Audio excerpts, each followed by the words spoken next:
All right, I think we'll go ahead and get started. Welcome, everyone. Thanks for joining us today for our live chat with Samsung on the state of the mobile secondary market. My name's Melissa Geringer. I oversee corporate communications for Bstock and will be helping moderate today's webinar. We'll be doing a Q&A at the end of the discussion, so please use the Q&A tab to send in your questions, and we'll do our best to cover them today or follow up with you after. Also, please know we'll be recording the webinar and making it available to you all after the broadcast. And with that, I'm happy to introduce our two speakers today, Bstock's Joe Dube and Samsung's Craig Feely. Joe is Bstock's Director of Mobile Accounts. Joe has been with Bstock since 2018 and brings deep industry knowledge in the mobile secondary market space. A big part of his role is providing data and analytics to advise Bstock's largest mobile customers, including Samsung, on how to optimize B2B resale strategies to achieve higher ASP for pre-owned wireless devices and accessories. Joe is joined by Craig Feely, head of certified renewed and trade-in programs at Samsung. Craig and his team are responsible for leading Samsung's circular economy efforts, including the supply and collection of traded-in devices, as well as the subsequent production and sales category management of Samsung certified renewed devices. Warm welcome to you both. And again, thank you to our audience for dialing in today. And Joe, I'll hand the controls over to you. Awesome. Thank you, Melissa. Craig, looking forward to the discussion. Morning, everybody. Yeah, likewise. So first, I just want to talk a little bit about Bstock for those of you that are not familiar with us, and then we'll get right into the discussion talking about the secondary market and what we've seen over the past year and where we think things are headed. So Bstock is a platform. It's the world's largest B2B resale marketplace. So we're connecting our large enterprise sellers like Samsung, also including T-Mobile, Bell, AT&T, GameStop, to a large network of thousands of business buyers. So these buyers are all over the world. They range in different profiles in terms of some are doing refurbishment, some are doing exporting, others are selling B2C. So we sort of see all sizes and shapes of buyers on the platform. And what Bstock does, besides offering that large, diverse buyer base, is provide our sellers with some operational efficiency, compliance, and control. And it's really adding a lot of transparency to the secondary market. And with that transparency, we see prices increase. Since 2017, there have been over 34 million units sold and over 270,000 transactions. So one of the keys here is we get a ton of data and it's fun to look at it. So specifically, the Bstock and Samsung partnership kicked off in 2018. Life to date, we've sold just under 2 million devices on the Samsung storefront on Bstock and have had over 33,000 transactions. So Craig, I'd love to just hear a little bit about the decision to come to Bstock and how you're thinking about your disposition strategy. Yeah, thanks, Joe, and good morning, everyone. When I first joined Samsung, there was a lot of manual bidding with spreadsheets and emails and different things like that. And even before my time, I've heard tales of physical auctions where you would go to a warehouse and point at the product that you wanted. And so it's come a long way, right? We've figured out much more effective ways to put this product in front of buyers.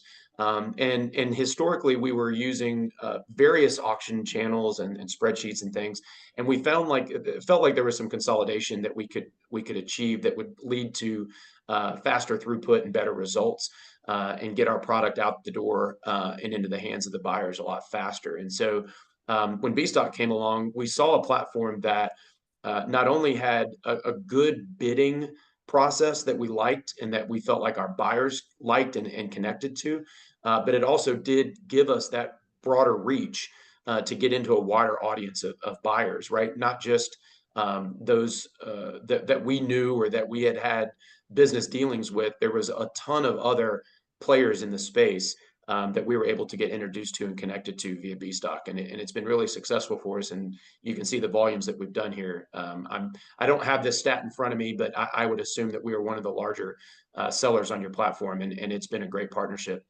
and we look to continue that. Yeah, the growth's been awesome. Last year was a record year. So yeah, keep it coming. Yeah. So just let's take a look and zoom out a little bit just at the overall mobile secondary market. I think these data points are coming from IDC, but just to give everyone a sense of how large this truly is. Um, Valued at over $72 billion in 2023 with nearly 200 million used smartphones shipped worldwide. That's expected to continue to grow. And what we're seeing is that average phone is used by 2, 3, 4 people. So, you're not going to be the only user of that device in your hands. Once you trade that in, it will go on to live much longer. And what's been particularly interesting is comparing the secondary market to the primary market. So we've all read and seen how the primary market has flattened out and actually slowed a bit, particularly over the past couple of years, where there haven't been as many new shipments. But this graphic here is showing the growth rates for used in that green versus new smartphones in that blue. And you can see that the used smartphone growth rates are outpacing those new smartphones. So it's a pretty exciting space to be in, where we're seeing more volume come through. There's more of a concerted effort by carriers, by OEMs, by retailers to capture more trade-ins and get these devices back into the secondary market rather than ending up in your drawer at your home collecting dust. So those used devices, I think it's interesting. This is some data, Craig, that you worked with Circana on, and yeah, let's have you walk us through this CPO data. Yeah, thanks, Joe. And I think that, this is a survey that we do. This is now the 4th year that we partnered with Circana to prepare this, and it's their Connected Intelligence Mobile CPO survey. And the interesting thing here, and this slide kind of illustrates, is that, the pre-owned smartphone market in the US continues to remain resilient. And a lot of that's driven due to strong demand due to the inflation and the kind of the macroeconomic trends that we're seeing, but also the growing pool of devices in the secondary market, right? So if you take a look at that first chart on the left, 11% of US consumers owned a smartphone that they purchased pre-owned. And of those 11%, 30% of those were what we would consider either a carrier certified pre-owned or a manufacturer certified renewed device. And that's up 3% from last year. So that's a really interesting statistic. And then the chart below shows the increase in trade-in adoption. So Circana estimates that 30% of all US smartphone owners have traded in their previous model. And when you look at only brand new phone buyers, that number jumps up to 40%. And it's continued to climb year over year. And we would expect that to continue, really due to the aggressive enhanced trade-in promos that you see in the marketplace. There's a lot of enhanced trade-in, but also these new guaranteed trade-in programs. I'm guilty of running a few of those myself, and they've seen really good results. And we can talk a little bit more about that as we kind of move forward. But if you'll jump to the next slide, Joe, I've got one or two more from Circana. So this was another interesting stat that they came up with, where the trade-ins were not just coming from carriers anymore. We did see a significant lift, 4%, 4 basis points rather, year over year increase of customers who were doing a trade-in at a manufacturer store, meaning like my website, Samsung.com or Apple.com, or directly from us through one of our retail locations. And so while carrier doors still do carry the big share of that volume, there's other players in the space from an e-commerce platform perspective that are getting aggressive with these trade-ins, and it's giving consumers a different avenue in which they can go to turn their device in and still get good value for it. When we look at all the factors that a customer that's a pre-owned customer tells us are important to them, price is king. Battery is usually their number 2 most important, but they do see an increasing amount of customers who are telling us that the residual value or the recovery value of their device is more important to them. And that continues to grow again with the macroeconomic headwinds that we've been facing. I think customers are looking more and more for an affordable device option. And it's not to say that there's a downturn of new. It's really just a resurgence of used. And I think that that's something that we can continue to benefit from, those of us who are participants in the secondary market. The demand for these devices continues to be strong. Yeah, One more slide, Joe. Yeah, sorry, go ahead. Oh, no, I was just going to comment on the penetration of trade-in. I think it's a huge opportunity because we see it. We see all the advertisements. It's certainly being embraced by all the players in the space, but that number on the previous slide was it's only at 30%. So there's room to grow, right? There's still a ton of room and a ton of devices out there that we want to get back into this circular economy. Yeah, jump back to that slide real quick, Joe, if you don't mind. And so just to give a little bit of extra context on that. So this is across all sales channels. So that 30% and then climbs up to 40% for brand new phone buyers. That's across every single channel, including all the different national retail doors and carrier doors and online. So obviously some of the online programs, my program, for example, is significantly higher than that. Right. I won't share that number exactly, but it's much higher than 30. And many other online platforms are the same. And then I think that the real play there is that some of those retail doors have better instant rebate offers or direct discounts sometimes in those national retail doors. But I do think you will see large box national retailers as well as large e-commerce players in the space continue to invest in their trade-in programs as we go forward. So for sure. Yeah, so this is the last slide on the Circana data, and I think this one's important. On the left, you'll see that kind of monitoring the price patterns. I think it was like around 30 or 38% actually of pre-owned smartphones cost more than $400. And that's a little bit of an increase year over year. And I think a lot of that is due to the fact that these used device or manufacturer certified renewed devices are now eligible for installment plans. A lot of the customers who are interested in pre-owned devices are perhaps a little bit more cash rich, credit poor, and the loosening of some of these installment plans to enable them to either rent to own or the loosening of the credit restrictions to allow customers to participate and purchase these devices in installments has seen an adoption and seen growth.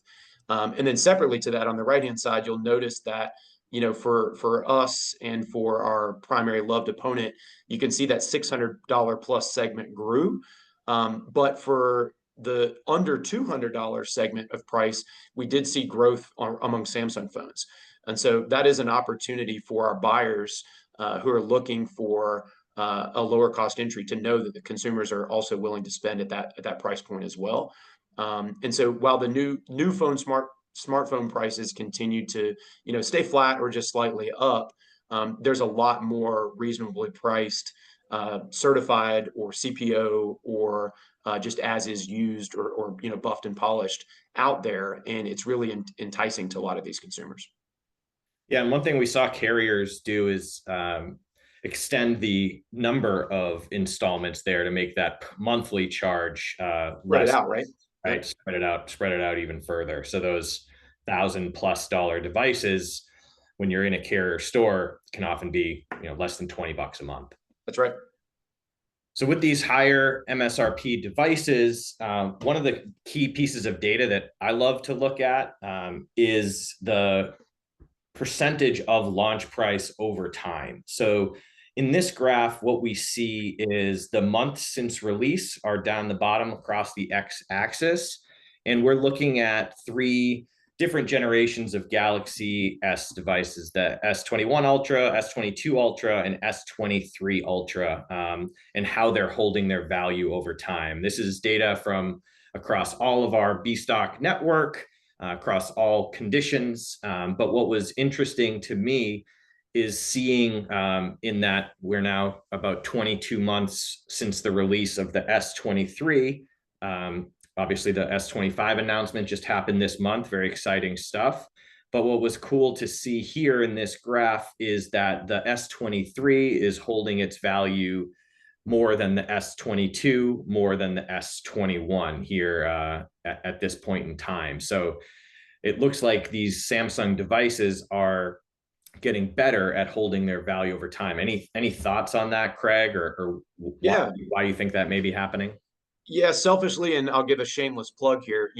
We'll talk a little bit more about it later, but we do offer our Samsung Certified Renewed program, and we focus specifically on N-1, 2, and 3 devices. And we were ramping up when the 21s were live, really getting our stride in the 22s, and then now with the S23 family, we've seen really, really great results from a certified renewed perspective. So again, selfishly and shamelessly, I like to think that that's having an impact on the residual value because we're taking those devices out of the landfills or out of the lower cost channels. We're giving them new life. And we're putting them back into consumers' hands with a 12-month warranty. That's something that's pretty cool. But honestly, if I had to take off my salesman hat for a minute and look at the market data, I really do think the market is influenced really heavily by external factors.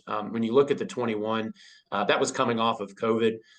There was still a lot of supply chain disruptions. I don't remember what variant it was, Omicron or whichever one, that started to shut things down. And we saw specifically some of the international markets start to shut down because of the pandemic. And there was just a lot of recovery that needed to happen. And it's the market corrected itself with the 22s. And I think the 23s have seen a good correction as well. The other thing that we look closely at is the buyer's remorse returns. And so that's from launch month 0 through 5. And so my team's had a little bit more emphasis specifically on the S23 family to ensure that those residual values of those products, specifically the ones that are, AA plus, very lightly used, open box, are still able to hold their value in the secondary market. Those devices are near perfect, and it's important that the consumer know that they're getting a device that's effectively brand new. So we've put more emphasis around that, and I think you'll continue to see that as we move forward. That should have hopefully a positive impact on residual values.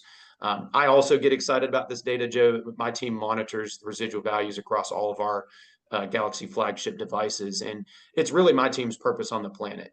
We firmly believe that having a better residual value for Samsung products is good for our customers and enables them to feel confident in staying in a Galaxy device and upgrading from generation to generation.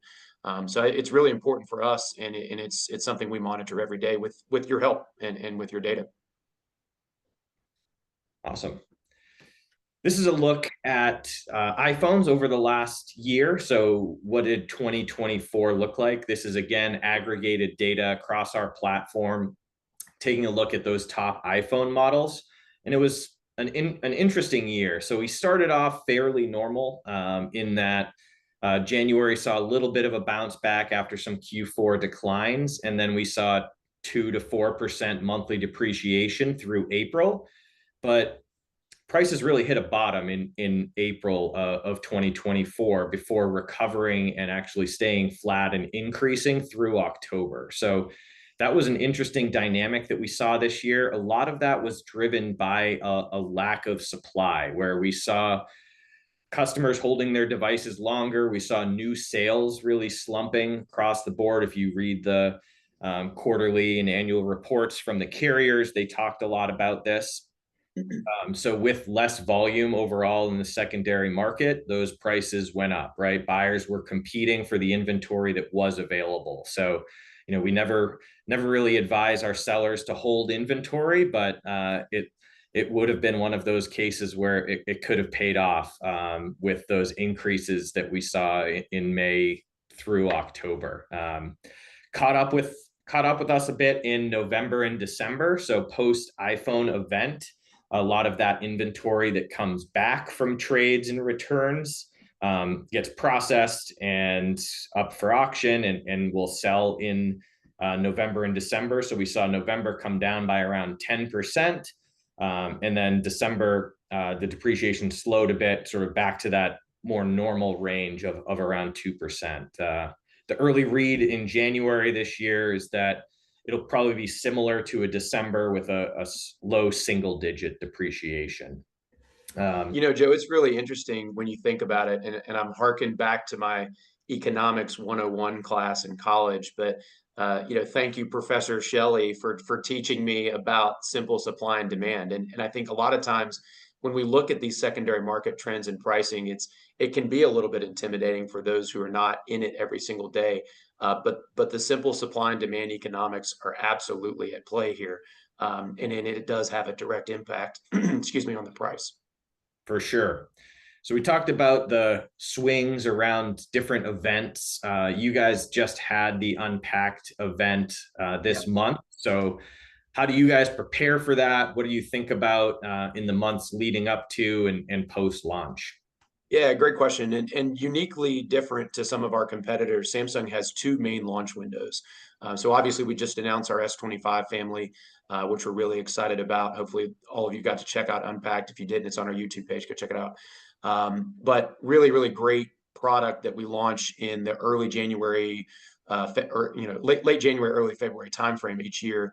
And then we also do our foldables launch, which is around late Q3, timeframe, July and August. And so, I think for us, it's really about getting ready for those kind of two really big peaks, right? The percentage of annual trade-in volume, as you can see in February and March, as well as August and September, is significant.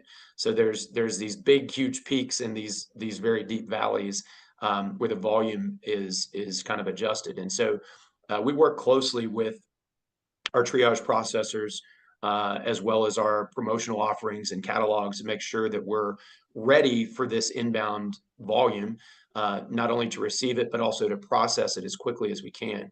Samsung is a little bit unique and maybe exclusively unique in that we offer instant trade-in credit. So we have a lot of consumers that take advantage of that on Samsung.com.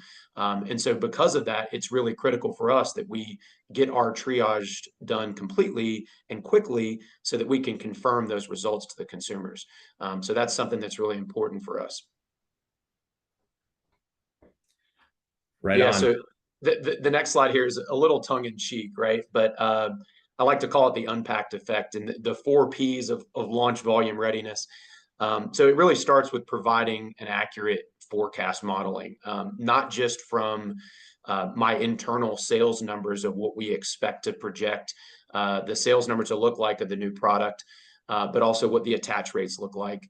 But then also communicating that with my trusted triage partner. And in this case, my triage partner is a new one. But what we're happy to announce that we have, signed an exclusive agreement with Apkudo to be our S.com Samsung.com trade-in triage partner.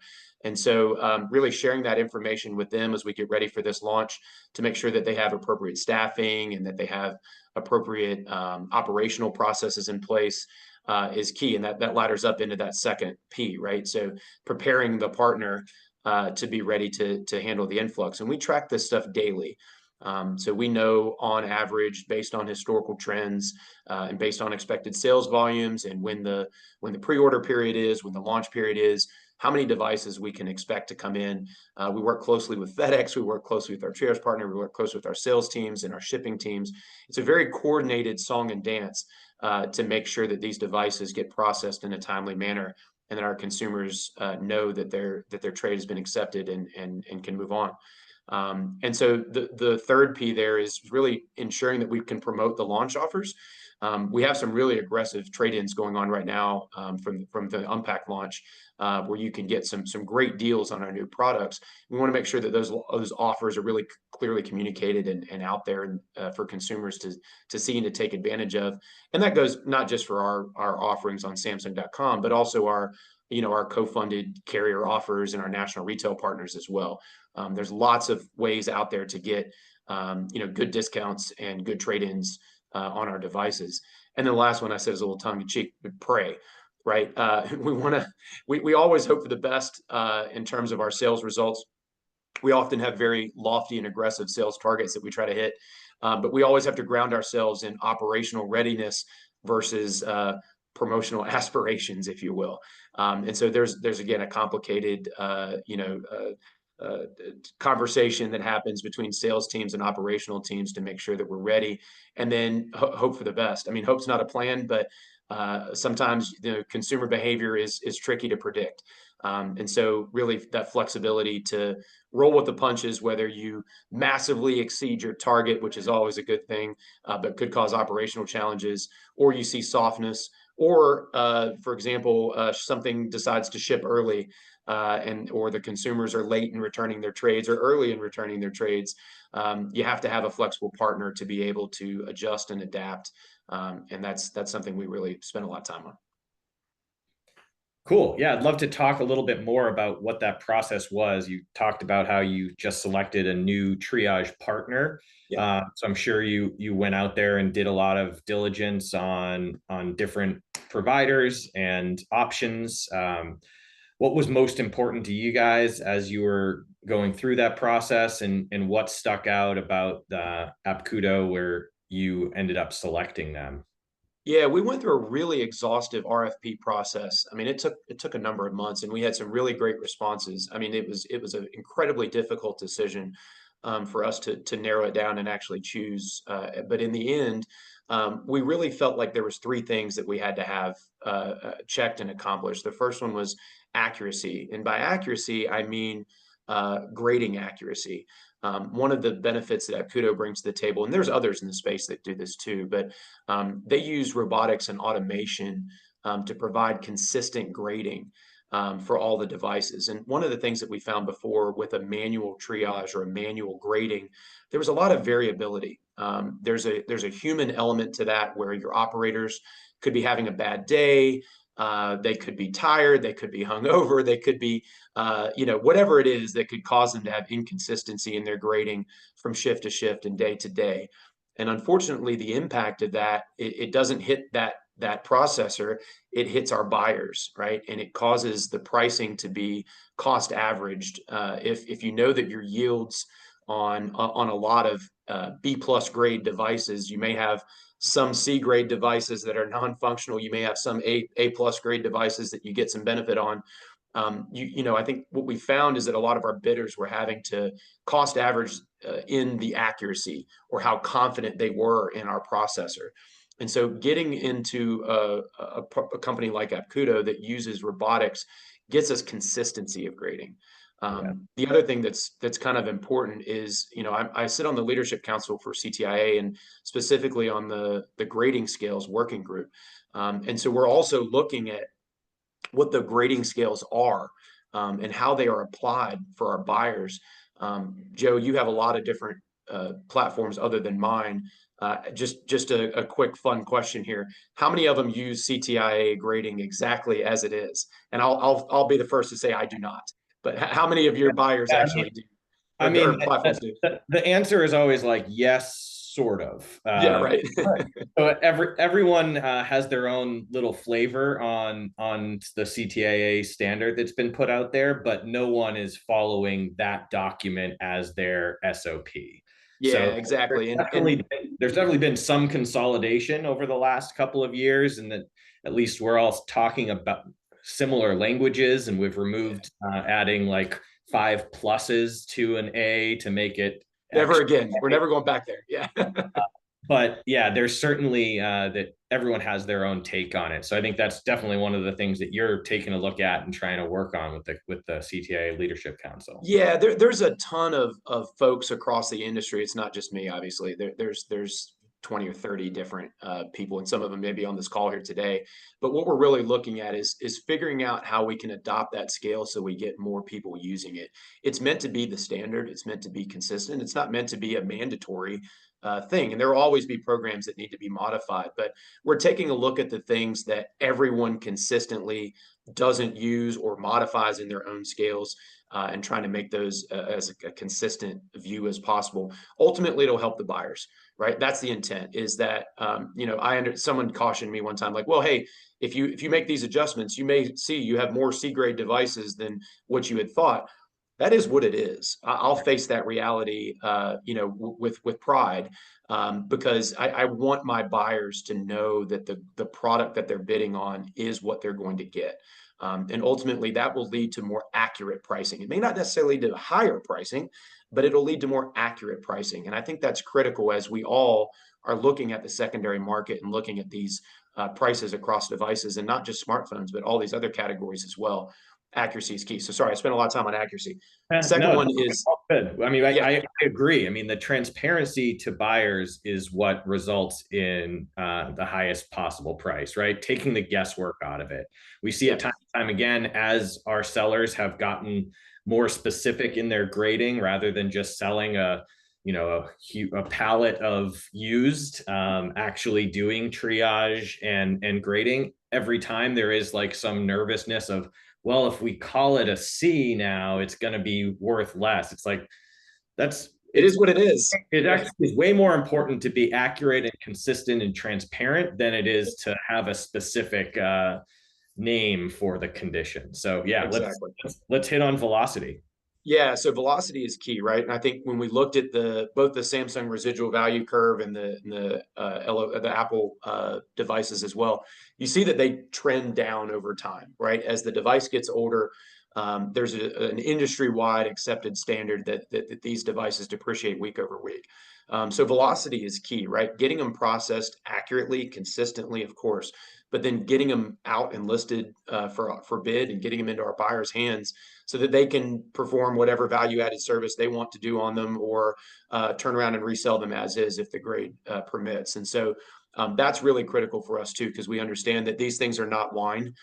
These devices, they depreciate as time goes on. So we want to move quickly. And then the last one that I really looked for that Apkudo, I believe, was able to provide was flexibility and account support. I'm a special bear. Samsung has a lot of very nuanced programs, both from an ingress and egress perspective. We have a lot of different channels that these devices come from. We have a lot of different programs that these devices outbound to.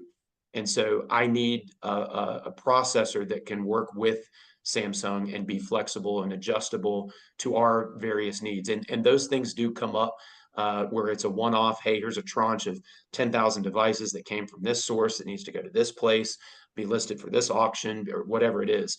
And the flexibility that Apkudo can provide with their automated storage wall, and the sorting and the automated picking and serialized inventory sorting really makes it easier for us. And I think for those on the call that are buyers of the BStock platform, what you'll eventually see from us is a more accurate representation of what you're getting, not only from the accuracy perspective, but I'd like to provide you with full IMEI level details so that you know exactly the SKU that you're getting. You know exactly the material description of what you're getting.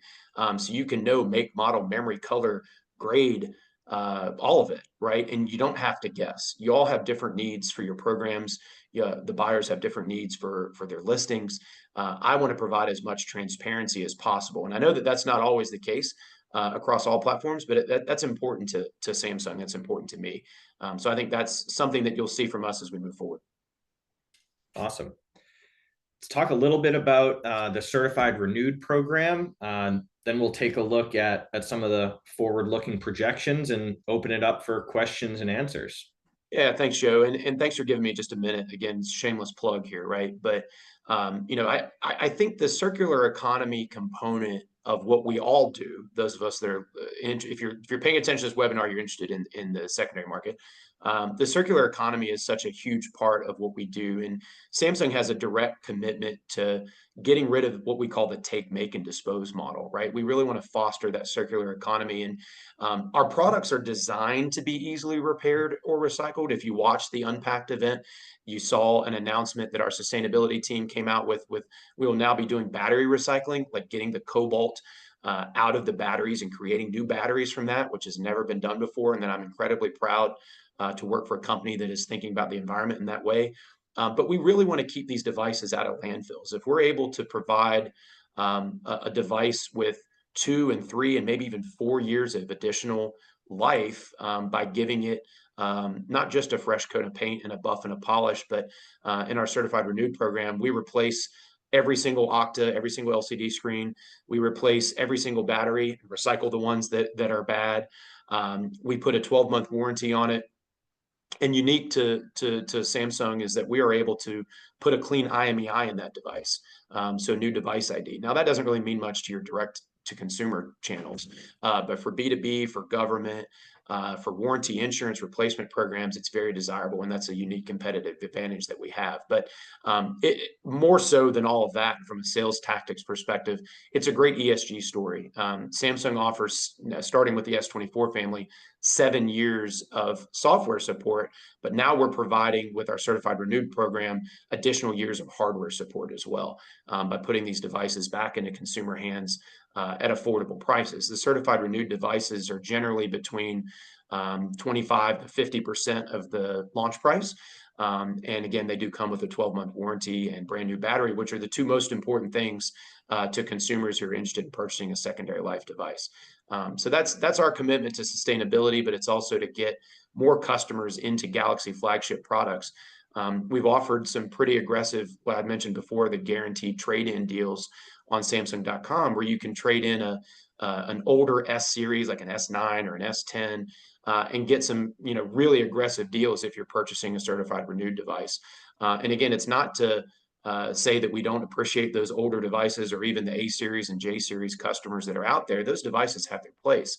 But we do know that the Galaxy flagship products will give them things like Galaxy AI and the better cameras and faster processors and things like that are really true benefits of the Galaxy flagship line. We believe that Certified Renewed is a great way to do that. Awesome. Love it. Yep. So let's talk a little bit about what we see coming next. One of the first things I want to talk about that you really can't avoid in the news these days is AI and machine learning. But I've only mentioned it 2 or 3 times on the call here today. But one of the, really exciting things for us is taking a look at all of the B stock historical data that we have, dating back around 10 years of all of these models throughout their life cycle, selling through on the platform. When we apply AI and machine learning to that data, we have a very good idea of where prices are headed. So we have a mobile insights platform that has been released this past year. We're very excited about it. It's something that Craig got to be a beta tester on. And one of the key value props there is understanding where prices are headed weeks in the future based on all of that historical data. So it's a bit better than what I can do in Excel, which was a challenge to overcome. But no, it's been a really exciting thing here at B-Stock for us to get that launched and get our sellers using it. When you think about it, when you're executing a trade, as you talked about on Samsung.com, you really want to have a high level of confidence of knowing what you can sell that device for that's coming back in. But you can't sell it right then because the customer still has it. So it's really helpful for trade-in programs to understand, well, what's this price going to be in 6 weeks? What's this price going to be in 12 weeks? So that's something that B-Stock has launched at the end of 2024, and we're looking to work with our sellers to continuously improve that mobile insights tool. Yeah, Joe, the mobile mine data and the platform that the B-Stock team has put together is really an integral part of our trade-in program because, to your point, as I mentioned before, Samsung provides instant credit to our customers. So we're not doing a post-inspection grade. If you go on Samsung.com, you get the full trade-in value right up front. We take you at your word. Now, when you send it back, if it doesn't match, obviously we'll charge you back. But it's incredibly important that the values that I have in my system for each month, each week, really match what the expected recovery will be, because otherwise we have issues with accounting and revenue recognition, right? So your data that you provide for us is incredibly insightful, not just on the historical trends perspective, but also the future looking. And we're excited to continue to partner with B-Stock to continue to refine that tool. And the more sellers that are on the B-Stock platform, the better that tool will get as that denominator of data gets bigger and bigger, and law of large numbers, right? You get more statistical relevance, the bigger that denominator gets from a pricing standpoint. And the thing that I'm most excited about is I think we all on this call have you could call up any distributor in the market and say, hey, what's your price on a Galaxy S23 Ultra right now? And they'll tell you, and it's going to be within a couple dollars of each other. But a lot of unknowns circulating right now on these other device categories. So for example, Samsung is the largest trader of hearable devices, buds, and AirPods and so forth. We get a ton of those in every year. We also do a ton of watch trade-ins. And then now we've also added Ring to our trade-in catalog. We do PCs, we do tablets. So establishing a large denominator of those other categories to get a little bit more maturity in that market for those products is going to be critical as we move forward. When I first started at Samsung, I will acknowledge that prior to my arrival, we were selling our watches by the pound.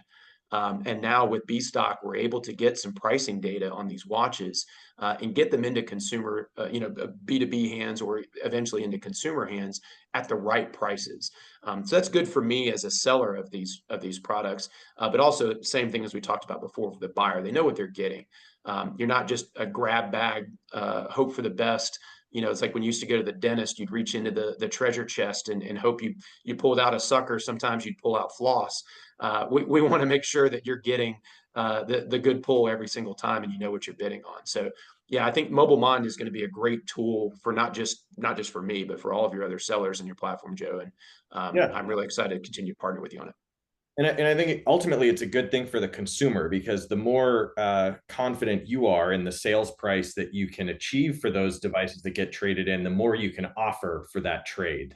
So I think that it's something that helps everyone in the transaction.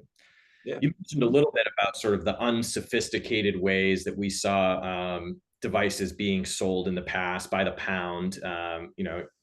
When I was Unfortunately, that still happens today, not on my platforms, but there's plenty of people out there that are still doing it. So if you are, I'll shameless plug over to Joe, give him a call. These guys can help you sell it. Don't sell anything by the pound, please.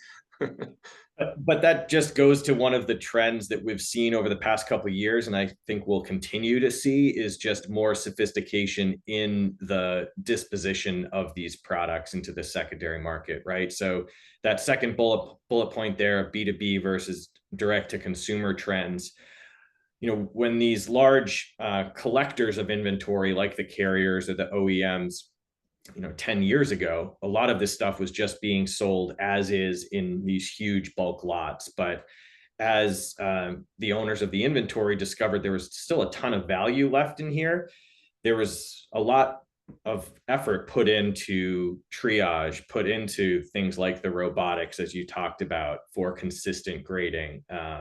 There's a lot more technology. There's a ton of software and diagnostics that are being deployed in the triage process rather than just someone clicking through a phone. So what we've seen over the past couple of years is the carriers, the OEMs aren't just sort of liquidating everything in bulk, but they're carving out inventory for different programs, using stuff internally for certified renewed programs, getting it back to consumers themselves rather than just selling everything in bulk. So I think that will continue to happen as we see more investments made by the large carriers and OEMs of taking things in-house and using that product for internal consumption, getting it back to consumers rather than just sort of liquidating everything in large lots. Yeah, 100%. And I think also you'll find that folks like Samsung and the other major manufacturers are involving themselves with the triage processors. I mentioned the partnership that we have with Akuto, for example. We're sharing internal SKU data and device specifications down to the engineering level, CAD design, drawing level, to help with the accuracy of the grading and sharing things like product specs and weights and dims and all these things to help refine these tools and provide access to those who are using the tools to make their widget, their mousetrap better. Right. And so we're uniquely invested in that, and I know that my competitors are as well, because I think it's critical for all of us. Again, back to the accuracy component, to make sure that we know what we're grading and that our customers know what they're buying. So I think you'll see more of that. And then, interestingly enough, when I think about the routing of my devices, right, and where it goes, there's definitely certain devices that are candidates for my certified renewed program.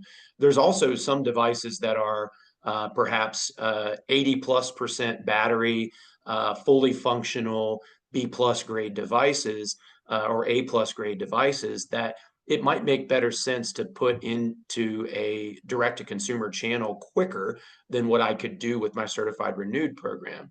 And so I think, just as a little tease here, you may see Samsung start to enter into the refurbished space where, not a direct sale from us, but we may be doing some work on some of these devices as we move forward, to get them into the market quicker, and doing some buff and polish and light repair with some partners to enable the faster turnaround time, as I mentioned, velocity before. And I think that what you'll find with that is that Samsung, as an OEM, will be able to do some unique things rather than just buffing to a certain number of microns, but there's some calibration steps and network unlocking and things like that that we can do as a producer of the devices that will add more value to them for the sellers and ultimately for the end user consumers. So that's something kind of to keep an eye out for in 2025. We'll be entering into that space. Love it. All right, we have reached the end. We've got a couple QR codes up here. The one on the left will take you to learn more about the B-Stock Mobile Insights platform that I was talking about. And the one on the right gets you directly to Samsung's storefront, so you can start bidding and increasing the price of Craig's inventory. Melissa, do we want to take any questions from the audience? Thank you so much for that insightful conversation. And we do have a few questions that came in. And again, if you've got a question, use that Q&A tab to send it in. All right, first question. This is for you, Craig. Does Samsung view certified renewed or pre-owned sales as cannibalizing new sales? No, absolutely not. And I think that's a great question, and thank you for it. I think the most important thing about certified renewed is that we see it as a gateway for consumers to get into those Galaxy flagship devices at an affordable price. There are many consumers, when you look at the purchase intender survey that we did with Circana, that kind of profiles a pre-owned customer segment, many of which come from lower income households. A lot of times they are not able to afford the latest and greatest Galaxy flagship. And this is a way that we can get them into the features, like I said, Galaxy AI, the better cameras. The generational step ups are sometimes greater than others. And we feel confident that because we offer N-1, N-2, and N-3 devices, which is in this case S23, S22, and S21 family, soon to be S24 family, coming here in April. It's a great way for customers to have a range of selections that they can choose from that gives, if you think about the price waterfall of all the different Samsung devices, we spend a lot of time and energy making sure that the certified renewed devices occupy that middle ground between new and A series. And that's a critical component for us. We recognize that gap existed, and we wanted to make sure that we were able to meet our customers where they wanted to be met. Super, thank you. All right, another question came in. Which device has been the most successfully sold through renewed refurbished to date, both for Samsung and all brand phones, and either for both B2B or D2C or individually? And overall, why do you think that is? Do you want me to repeat that? No, I think I got it. I don't know that I have the data that I could statistically stand behind or give you a number, but directionally speaking, I think it also kind of correlates to our new phone sales. But our Ultra models sell really well onto our warranty insurance channels, because those are the devices that I think maybe more customers are buying on the front end. But in my certified renewed space, specifically around, I mentioned our trade-in and trade-up program, where you can get a guaranteed value as long as you purchase a certified renewed device. We see a lot of the base models, so S21, S22, and S23 base, coming in, because if you think about it, if we're offering, for example, as we did over the holidays, a $350 guaranteed trade-in, you're able to get a Galaxy flagship device for 100 to $150 out of pocket. And that's really a phenomenal deal for a lot of consumers. It may actually be less than what they paid for their A series at some point in the past. And so it's a really good upsell. So I would say ultras to the warranty insurance customers and the base models to the direct to consumers. Joe, I don't know if you have any other data from your Yeah, platform. I mean, I would just add, I mean, that's sometimes a question that we'll get is like, well, what's selling the best? And the answer really is everything sells. So in the secondary market, we have across all of our marketplaces, the conversion rate for our listings is 100%. So there's no shortage of demand for every type of product. I mean, I just saw auctions closing this week that included some iPhone 6, which is something that came out in 2014. So those are still getting bids, selling. And yeah, I mean, if you're looking at volume, it obviously just mirrors the primary market, right? Where those big hits that's where we'll see more volume in the secondary market. Sure, there's different devices that will hold their value longer or at a higher percentage. That typically the higher end, like the iPhone Pro Max series, will hold a higher percentage of their original retail price compared to the base models. But there's no like big winner in the secondary market. It's everything sells. There's a ton of competition. This stuff has a ton of life left. Yeah, there's never an issue where it's like, oh, we have a real slow seller. It's everything sells every week. Great, thank you. All right, next question. Carriers have stated that many aggressive $1,000 trade-in deals negatively impact their bottom lines. Do you think these deals will taper off sooner than later? Yeah, I don't know that I agree with the statement that they negatively impact the bottom line. I disagree with that. And so, no, because of that, I don't think that they will taper off. In fact, as we kind of discussed earlier, I believe that you will see less instant rebate sales, straight discounts, and more enhanced and guaranteed trade-in programs as we move forward, because the carriers, as well as ourselves as OEMs, we're able to offset that investment with the recovery value. So what we're able to get from the trade-in is a net deduction to the out-of-pocket discount that we're offering to consumers, versus a straight instant rebate is just money out the door, and it's just a price reduction. So again, it helps foster that circular economy. It helps keeps those devices out of the landfill, keeps them out of drawers where they're just sitting there rotting away and the batteries are swelling and bursting and eventually damaging the product. I want all those devices back. So I will definitely say that from our perspective, we will continue to lean into the trade-in programs and getting these devices back. I can't speak for my competitors, but for us, we'll definitely continue to lean in. Super, Yeah. thank you. Go ahead. Oh, good. You can take the next question. Okay, thank you. Next question. How do foldables perform in the secondary market? Is the depreciation curve similar to that of standard phones, considering the screen hinge complexity? I think the foldable product is a unique one, and Samsung obviously being the first to truly dive in and launch foldable product. We're on Flip and Fold 6 now. I just recently launched Flip and Fold 5 as certified renewed just in Q4, and we've seen incredible success with that product in the last quarter, and we'll continue to see that ramp up as we go. We haven't launched direct to consumer for the foldables yet because our warranty insurance demand was so high. But we will eventually launch Flip and Fold 5 and eventually Flip and Fold 6 as CRN to consumers too. But I do think it's a fair call out. And I think it really lends itself to the certified renewed program, because I replace every single Okta every single time. And so I think that's critical, especially on the foldable screens, to have consumer confidence in the product. It's new technology. Samsung stands behind it, but our certified renewed product is going to replace that Okta every single time for you, so you don't have to worry about it. I do think that the buffing and the polishers out there are getting better at treating these devices, and of course, our authorized service centers are getting the tools that they need to be successful in repairing these foldable devices. And we're continuing to work with those partners as we go, so that customers can have confidence in their foldable devices residual value over time. And I think that's really important to Samsung, for our customers to have trust in the product and faith in the product as it moves forward in its life cycle. Super. Thank you. I have one more for you, Craig, here.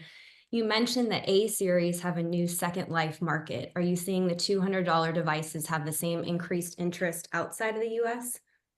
I do think that the A series circularity is kind of domestic. I think the international markets usually tend to take the higher end models as well as my competitor devices fairly more aggressively.